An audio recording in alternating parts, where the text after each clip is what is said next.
Hello everyone, কী অবস্থা সবার?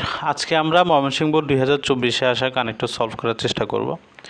তো প্রথমে এখানে কি লেখা আছে, we can't deny the importance of tree plantation.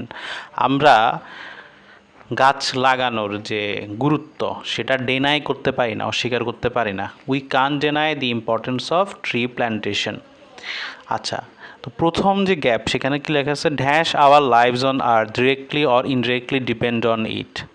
কেন আমরা গাছ লাগানোর গুরুত্বটাকে অস্বীকার করতে পারি না? কারণ পৃথিবীতে অন আর্থ আমাদের জীবন directly or indirectly depend on it, এটার উপর নির্ভরশীল। কারণ তাহলে প্রথমে একটা কথা বলছে গুরুত্বের কথা এবং সেটার কারণটা পরে লিখতেছে, এবং কারণ বুঝাতে আমরা কি লিখি, বিকজ লিখি। তাহলে এখানে আনসার কি হবে, বিকজ অথবা অ্যাজ দিতে পারি যেহেতু। তাহলে এই নাম্বার আনসার কি হবে, because our lives on earth directly or indirectly depend on it.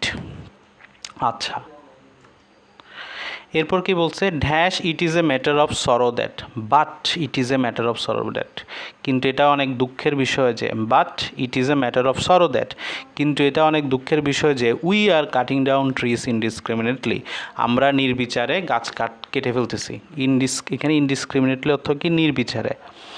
We are cutting down trees indiscriminately, এটি খুবই দুঃখের বিষয় যে, but it is a matter of sorrow that, but it is a matter of sorrow that. আচ্ছা, কিছু common phrase আছে যেগুলো বারবার আসে, যেমন but it is a matter of sorrow that, but it is a matter of great regret that. এরকম কিছু common phrase আছে যেগুলো পরীক্ষা বারবার আসে, তো এগুলো আমাদের খেয়াল রাখতে হবে। আচ্ছা, এরপর আসি, এরপর যদি আমরা দেখি সি নাম্বারে কি বলছে, আচ্ছা, এরপর সিতে কি বলছে, dash trees are planted more and more, soon hour country will turn into a dessert. গাছ যদি না লাগানো হয় তাহলে আমাদের দেশ কিসের পরিণত হবে, will turn into a desert, একটি মরুভূমিতে পরিণত হবে। Will turn into a desert, তো এটা আনসার কী হবে, will turn into a desert. এখানে আনসার হবে আনলেস, যদি না,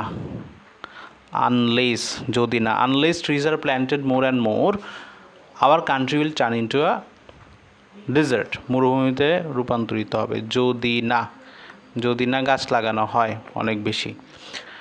আমরা একটা ট্রিক শিখলাম যে যদি গ্যাপের পর দুইটা বাক্য থাকে, একটার পর একটা, প্রথম বাক্য কমা দ্বিতীয় বাক্য, কমা দিয়ে দুইটা বাক্য থাকে গ্যাপের পর, সেক্ষেত্রে আমরা এখানে হয় ইফ বসাই অথবা দো বসাই।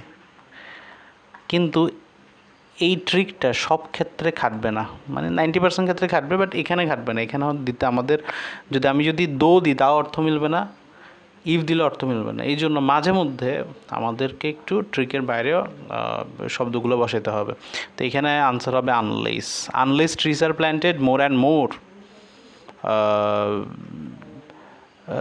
সুন hour country will turn into a dessert. এখানে একটা কমা ছিল, এখানে কমাটা দেওয়া হয় নাই। ওকে, এরপর কি লেখা আছে, dash there will be harmful change in the climate, dash there will be and also দিতে পারি, তাছাড়াও অ্যান্ডও দিতে পারি, এবং আমাদের ক্লাইমেটে কিছু হার্মফুল চেঞ্জেস দেখা যাবে, ক্ষতিকর পরিবর্তন দেখা যাবে।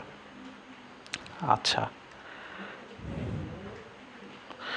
now let's say ই নাম্বারে কি বলছে, dash we should plant more and more trees for our own sake, so অথবা দেয়ার ফর, এই জন্য আমাদের কি করতে হবে, দেয়ার ফর অথবা সো, যে কোনো একটা বসাবো। So we should plan more and more trees for our own sake, আমাদের নিজের স্বার্থে, for our own sake we should plan more and more trees.